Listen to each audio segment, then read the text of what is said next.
is a short but very important lecture about understanding paragraphs and topic sentences, and I want to assure you that in all your writing, you always have to be thinking about paragraphs, okay?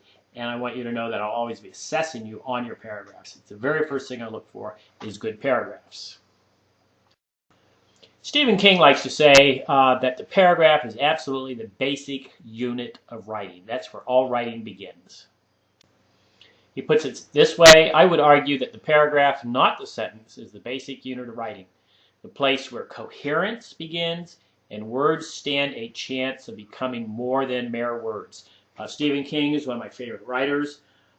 He's actually written a memoir called On Writing, in which he talks a lot about the writing process. It's not very long. It's a wonderful book to read. It's a lot of fun. I highly recommend it. But his ideas about writing itself are used very, very widely in all composition. Basically, a paragraph looks like this. You can actually visualize a paragraph. It's a collection of related sentences dealing with a single topic. Now think about that for a moment. Read that again. A paragraph is a collection of related sentences dealing with a single topic. If you're describing the color of the room, do not talk about the number of doors that it has in that paragraph. Stick to the colors.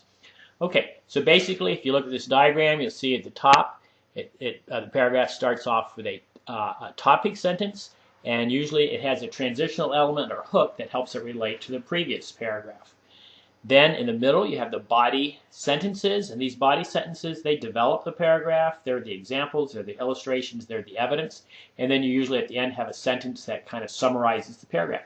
To me, it looks like a hamburger. It looks like a sandwich. Bun on the top is the topic sentence. Meat in the middle is the body sentences and all the support. Closing sentences the bun on the bottom. Effective paragraphs, they're going to contain the following. They're going to contain unity, which means everything in them is unified, all right? It's all brought together. It's going to contain a topic sentence, which defines the topic to the paragraph. And then the paragraph is going to have adequate development. This means it's going to have examples, illustrations, support, evidence, that kind of thing. Unity is the fact that the entire paragraph should concern itself with a single focus. Paragraph begins with one focus or major point of discussion, and it should end with that same idea. Okay, it should not be wandering off to new ideas within that same paragraph. The topic sentence is a sentence that indicates in a general way what idea or thesis the paragraph is going to deal with. It comes at the very beginning of the paragraph. It defines the paragraph.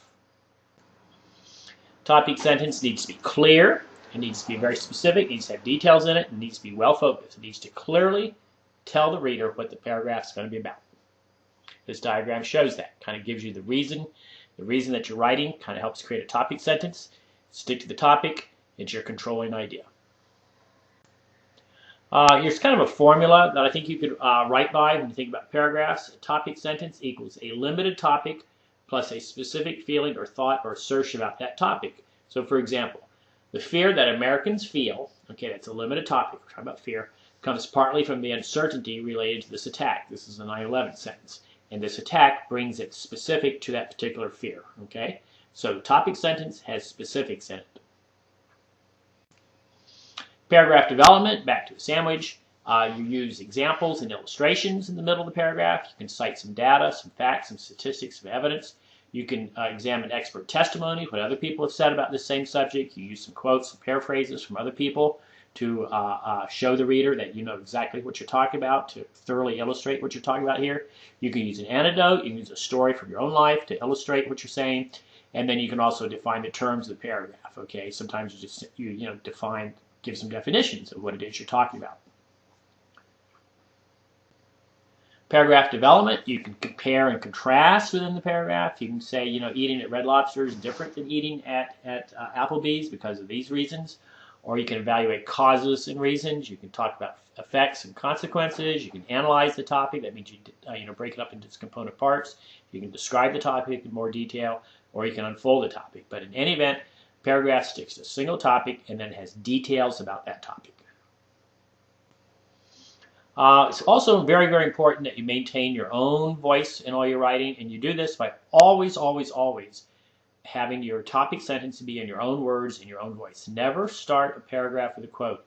Even though in research writing, argumentative writing, you're supposed to use a lot of resources, a lot of research. Don't begin with that in the paragraph. Always start a paragraph with the point you are trying to make. Do not start with facts and figures. Start with the point you want to make. It's that ha-ha moment. Start with that. So do not quote your sources to make your point. Don't. You're going to quote your sources. Yes, excuse me. Don't let me confuse you. You're going to quote your sources. You have to. All right. But don't use the quotes to be making your own points. Use the quotes to support a point you're making, to illustrate a point you're making.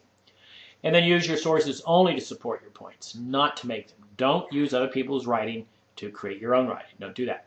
Then make sure all paragraphs, I've said this over and over again, and I'll have to keep repeating it throughout the entire semester, because even though I state it very clearly here, you're still going to fall into bad habits. Okay, so make sure all your paragraphs begin with your own words, thoughts, and feelings. That's how a paragraph begins. That's how you maintain your own voice. Last but not least, here's a summary. Put only one main idea in a paragraph. Aim for 3 to 5 sentences per paragraph, no more than that. Make sure each paragraph starts with a point you want to make. That's the topic sentence, all right? That's the point you want to make. Don't start with your facts and figures. Develop each topic thoroughly with transitional elements and a sentence that rounds off the paragraph. Include on each page about 3 paragraphs. I'm going to look for this all the time. So in your first essay, your memoir, it's 2 pages long. Guess what? We're looking for 6 paragraphs, all right? And then look at your paper, check for balanced paragraphs. You know, they need to be about the same length. You can have some that are a little longer, some that are a little shorter, but keep them balanced, okay? Don't have one page that's 1 paragraph and then another page that's 4 paragraphs. Don't do that. Okay.